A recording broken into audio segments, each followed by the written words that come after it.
I'm Dhrumil. I work on Biomes. Biomes, you probably played in the gaming corner over there, or maybe you saw the demo earlier in the morning. You can also, just go on biomes.aw and actually play it. So today we're going to talk about growing the Biomes GDP, which is the primary thing we're trying to prove out with Biomes, and two things we want to use to try and achieve those goals. Before we start, we're going to take just like a minute to think about why we're doing this. Most people who view Ethereum, they view it as an open financial system. If you view it this way, you care about a particular set of things. You care about stable coins, RWAs, treasuries, wallets, and payments. But this is kind of the weird room. That's why it's in a classroom. And it's a bit of a different scene. It's not interested in moving our existing world on chain. Rather, it's interested in trying to uncover a totally new and weird future that's very different from the world that exists today.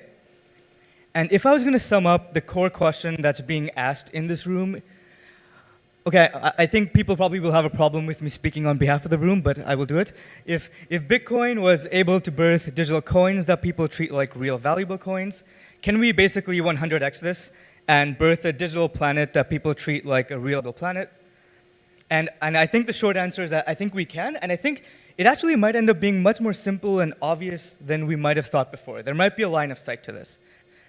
I think what we should just do is we should take ideas that already work and we should just reshape them, right? We should reshape them from being built for finance and just make them work with virtual worlds, right? So we got to take the idea of scarce digital coins and convert that to scarce digital matter.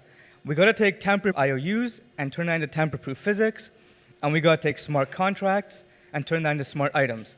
And that's basically what this talk will be about, and we're going to actually make this concrete with examples of us trying to do this within Biomes, and I hope that makes this much more legible. And the claim with those three pieces, the claim is that the digital matter and smart items can birth a crazy new asset class, the weirdest asset class the world has seen, and that, if it gets mindshare, will unlock autonomous worlds. It'll make them super obvious, super visceral, and you'll never have to answer the question of why you put this on chain. So to make things concrete, let's look at Biomes. On the surface, Biomes is just Minecraft with everything on chain. You've probably tried it out. The items, players, physics, all the actions, you can see it move and mine and build. It's all on chain. You know, right now there's like this client optimization thing going on to make this work. Sometimes there'll be bugs, but I think you got to pressure T-Dot wherever you find him to make query go mainnet faster, and then this will not happen. And what's been happening with Biomes ever since we have sort of been in our alpha phase the last month is it's coming alive. The world is coming alive. There's a lot more activity. We're sort of seeing it go. The transactions are up and to the right. The players up and to the right. GDP up and to the right. Everything bullish. There's people like Ben who are spending 5 hours building something. Decky spending 8 hours plus days mining stuff. So people are doing stuff. Redstone is like sometimes in the top 5 change in WTF, which is really funny considering this like barely ever hits 15 concurrent players, right? And Ditto's a community member who made this grand claim that Biomes feels like Ethereum but more playful. And so what we're going to do today is we're going to go down the rabbit hole. Why are people so excited? If on the surface it just looks like on-chain Minecraft, why are we even doing this, right? The first concept is digital matter, the thing we brought up in the beginning. Think of digital matter as a playful vision of blockchain-created scarcity. So while in Bitcoin you have scarce coins, in Biomes you have scarce crops and wood and ore and land, and in Bitcoin you have tamper-proof IOUs, in Biomes you have tamper-proof physics. And what this means is, if there is a tree, I can't just like snap my fingers and mint more trees arbitrarily. The only way for there to be more trees is if I farm it according to the physics, right? So there's always like, wood is actually valuable. And if you do like the weird thought experiment, you might be like, if Bitcoin was an AWS, it could only be worth so much, but Bitcoin with scarcity and tamper-proof rules could be worth $1 trillion. And if you go a bit crazy, why can't the same happen with digital wood, right? You have like Ben who's maybe thinks one Sakura wood will be worth $31,000.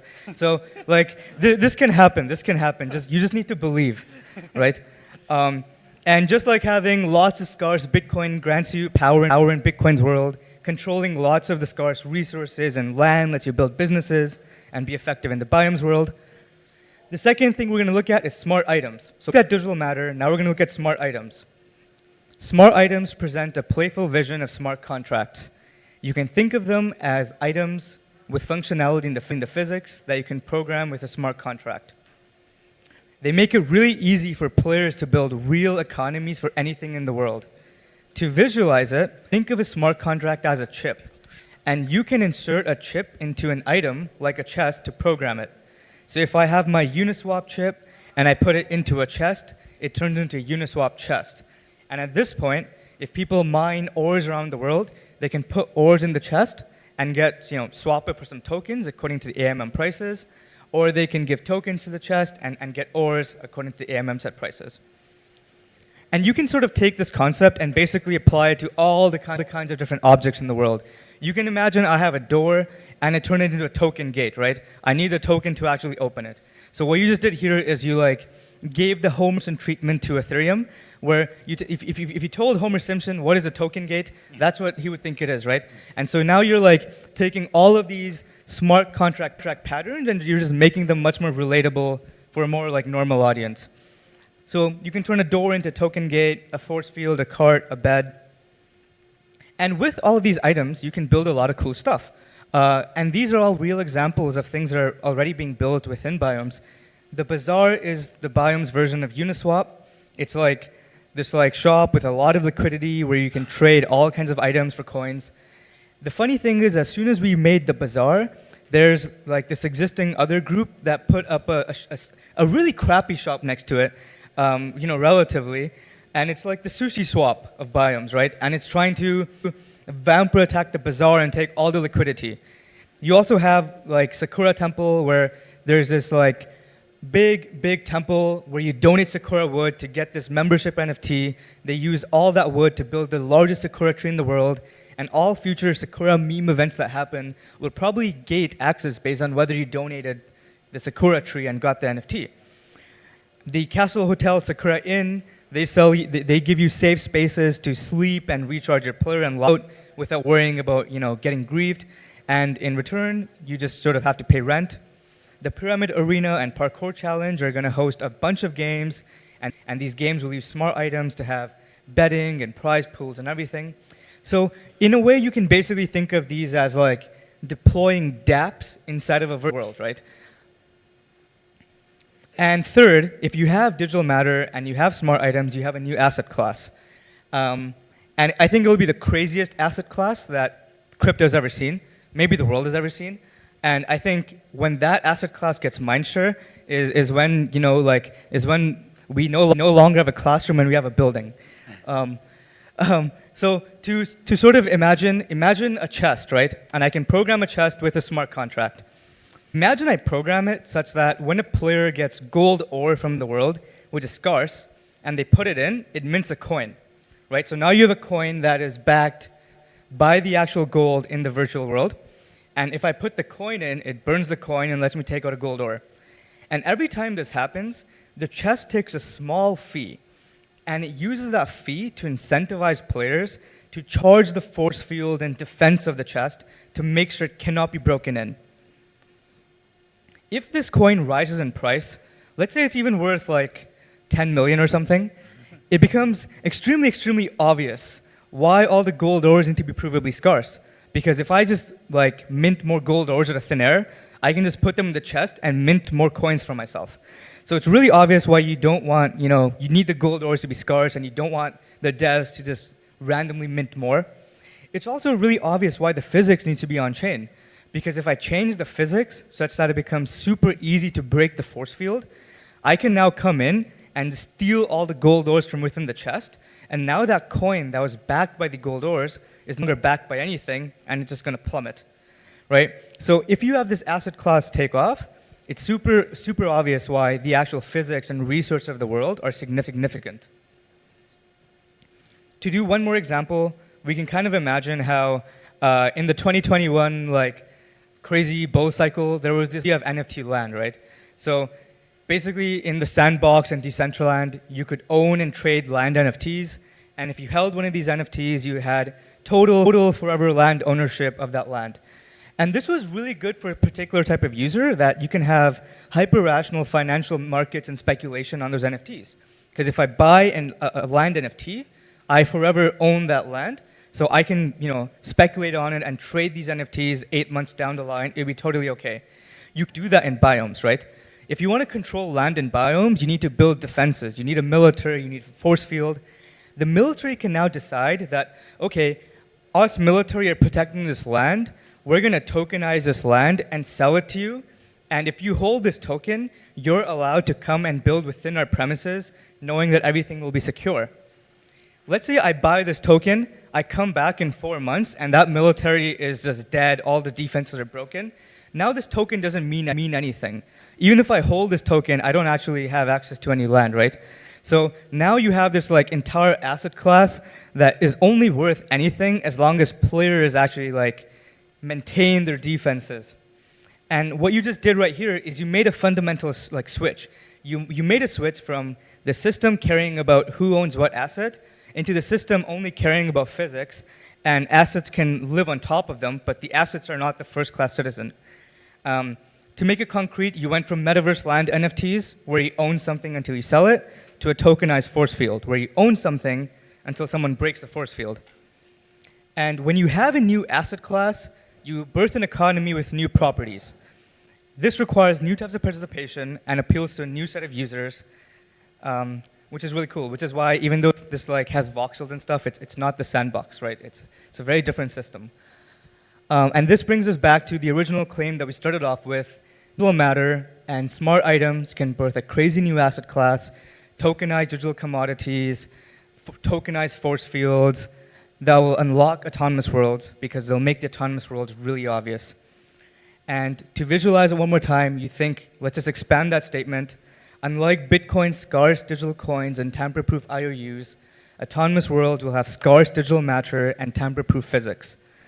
Inside, the players will use smart items, which are tangible physical forms of smart contracts, to grow extremely large economies.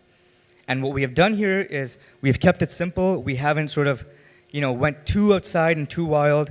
We have taken ideas that already work, and we have just kind of reapplied them. We have changed these ideas such that instead of being built for finance, they're now built for these virtual worlds. Scarce digital coins become scarce matter. Tamper-proof IOUs becomes tamper-proof physics. Smart contracts become smart items. I think if you take anything away from this talk, I think it would just be this slide. And okay, now zooming out, only because I have a few more minutes so I can just say some bullshit. We're seeing how Ethereum can eventually birth worlds we don't inhabit physically, but we still treat as tremendously real and valuable, right? So imagine Biomes has a $10 billion GDP, right? Or maybe the autonomous world you build has a $10 billion GDP. And autonomous agents start living inside. Then you'll have a really funny thing. So if they live inside, they're obviously gonna value the scarce digital matter in the world they live inside much more than the coins from our world. They don't actually live in our world, right? If I have an autonomous agent in Biomes and I give it a bunch of Neptunium ore, it can take that and build weapons with it and use those weapons. So it's good. It's clear why it has value. If I give it coins, if I give it the US dollar, it can't buy a burger, right? What's it going to do with a burger? So it doesn't actually give a shit about our coins. It will only care about all the scarce matter. And then you have a really weird future, right? AGIs will only accept Sakura for payment. They don't believe in coins. In 2027, Biomes is our only communication channel to ASI agents. And when we want counsel, we travel into Biomes and journey to their lands and homes and bring the agents glowstone. And in return, they give you, some cryptographically encrypted Riemann hypothesis solution in a book. So this is how we solve the problems of the future, right? We just appeal to the agents in Biomes and they give us all their solutions. And Skylar is really smart. You need to trust in Skylar, right? He built this, he runs this event thing, which means everything he says is definitely true. And what he said is that Biomes is unstoppable Minecraft today, but that doesn't mean you can take it, for fun. You have to take it very seriously, because tomorrow, he said it'll be an unstoppable lifelike simulation that's going to have unalterable digital physics run by AI who believe they are sentient as we believe we are. which is crazy. So take it seriously, stock up on all the Sakura you can. Go to biomes.aw, you'll see all this unfold. It'll probably go through many cycles over the years, but hopefully something really crazy will come out of it at some point. And thank you.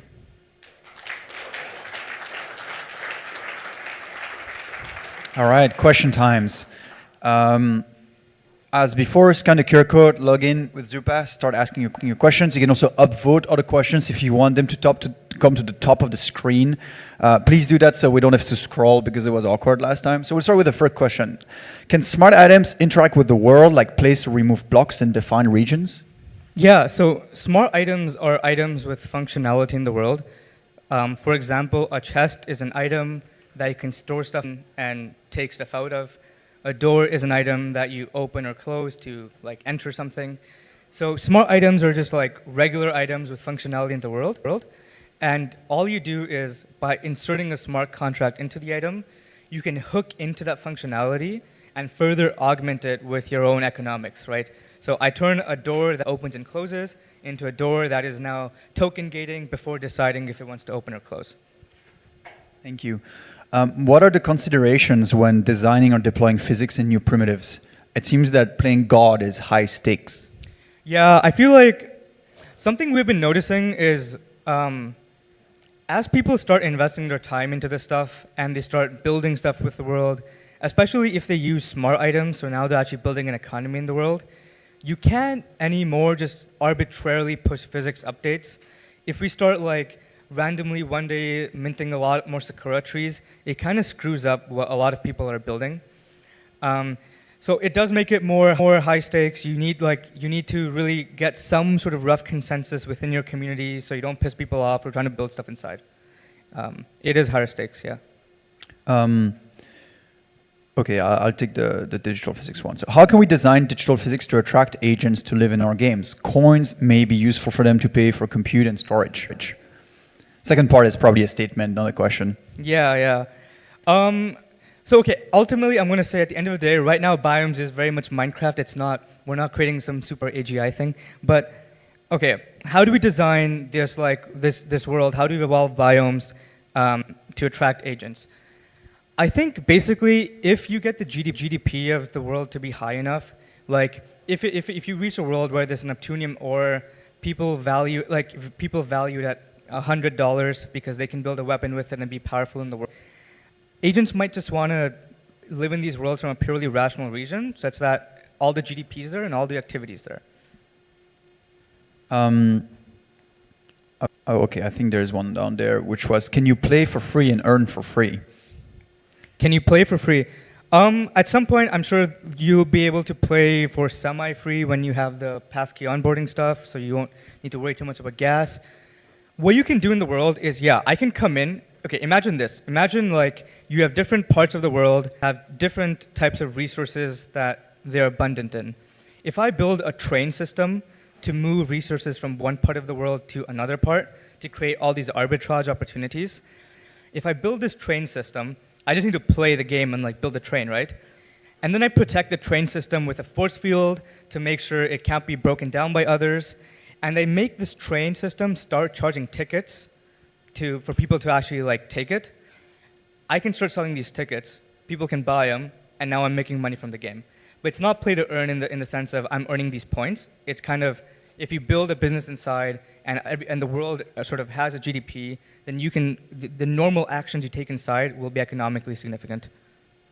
I'm just going to log in on my phone to see the questions myself. But for now, I saw someone's question, which roughly goes is it possible for me to put a door down as a smart item that grieves someone by using a ton of gas, in a while loop or something like that? Yeah, I think one of the challenges with the smart item stuff is going to be, what if you insert a tract into one of these smart items that is just a bad actor, and then if players interact with it, it's just doing some crazy stuff. This is possible, but I think this is also possible on the EVM, right? It's kind of the Wild West, and we're going to probably let it up to clients and communities to maybe white label which type of smart item chips they audit and verify and know to be trustworthy, and they'll only use those items. So I don't think you need to build security against this at the protocol level, and you can sort of deal with it higher up. Another quick one is, are Biomes contracts going to be audited? Well, right now Biomes is like it's in a heavy dev like update cycle thing. So there's like the physics is changing and getting updated. At some point, you probably want it to get edited, especially if the GDP is going to be high. So I could see this happening down the line. Another one is, how do you bridge biomes to solve real-world scientific problems? Yeah, so I think I'm not totally sure you want to do that. I think like if you want to solve real-world problems with simulation technology, I think you can just run simulation technology on a normal computer and simulate whatever you want there and use that to like solve your problems in the world. I don't think this will solve that for you. I think this is more about creating this like digital simulation that for some reason people take super seriously and they just want all the wood inside. Okay, so maybe any IRL questions? I'm running out of the list. If someone wants to raise their hand, we can bring them a mic. I'll give 10 seconds for people to make their mind. Okay, so thank you.